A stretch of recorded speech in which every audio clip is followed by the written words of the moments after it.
Everyone, this is my discussion board post where we talk about the ESCI paper we wrote over the weekend, which analyzed the ESCI feedback report when we started at the beginning of the term. Just a brief recap over the paper itself.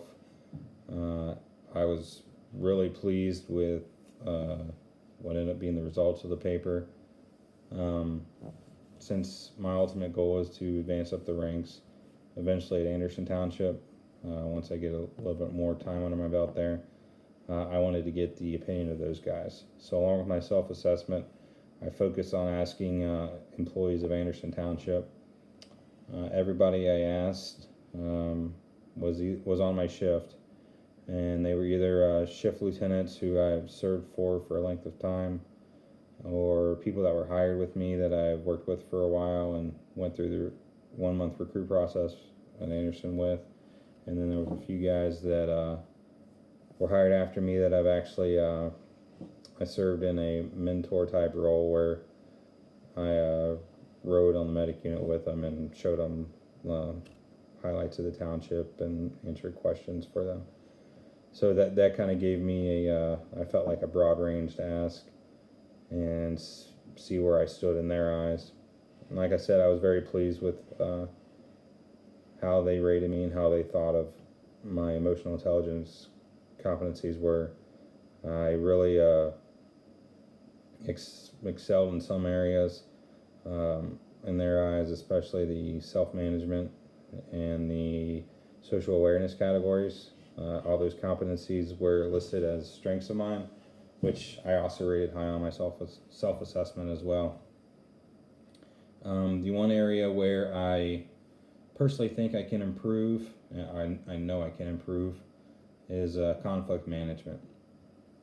And conflict management, it was one of the lower competencies, but the guys that I asked, the average was still 4.1, and what I gave myself was like ended up being a 3 total. I asked myself why there was a little bit of a difference, and after thinking about it, I'm like, those guys really haven't seen me in conflict because I don't like conflict. I try to avoid it. I don't like making other people mad. It's not something I go and enjoy and seek out.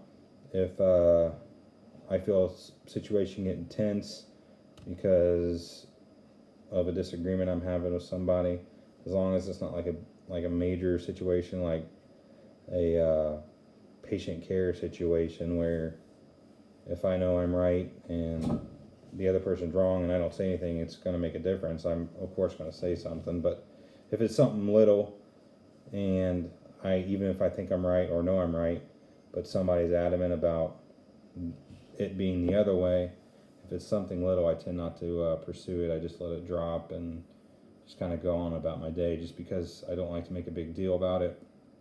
And I like to avoid conflict. I like being able to get along with everybody. To me, conflict always rocks the boat a little bit and makes it uneasy for at least a small period of time. So when those guys rated me, I believe they rated me based on how I would do in a conflict situation. That's why I was a little bit higher than what I gave myself, because when I rated myself, I obviously know how I personally feel during those situations. But that's something that when you take on officer responsibilities, you have to be able to manage conflict, and that's why I ultimately chose it to focus on the competency I need to improve the most and do the SMART goal plan and everything. Because in an officer position, you don't have that luxury of just dropping the small things. If something's a problem and it needs to be dealt with, you just can't let it simmer and then just try to sweep it under a rug, because then the little problems tend to build up when you let them go in a supervisor's position. So I feel just improving on that will help make me it'll help make me a better leader, and hopefully one day develop me into a good officer once the time's right. I'd appreciate any feedback. You guys have been great so far, and I appreciate it. And you guys have a great day. Thanks. Bye.